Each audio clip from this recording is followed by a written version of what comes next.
Hi, this is Chris 24K on Instagram, 24K on Twitter, and 24K_lifestyle on TikTok.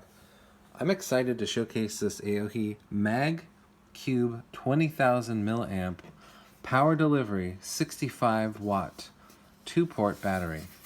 So here are your 2 ports. You can do up to 65 watts out of here, 18 watts out of here, and if you have 2 devices using the max amount of charge right here, this will actually be 45 watts. Here's your power button right there. Shows you your charge level. And there's 4 LEDs, so this is almost completely full.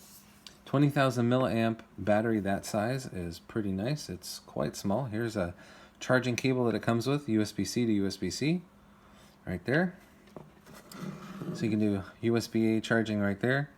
And there's your USB-C port in and out to charge the battery as well. Here's some more details about the battery, and it will be in the description below.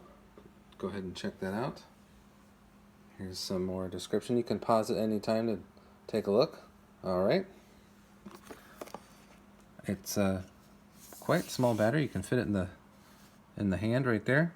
So this is great for a day trip. If you need to charge your laptop, headphones, your gaming device, earbuds. This is definitely what you want to get. So it's from Aohi, and it's a MagCube 20,000 milliamp PD 65 watt 2-port power bank. Please subscribe to the channel. We appreciate positive comments, and of course, thumbs up.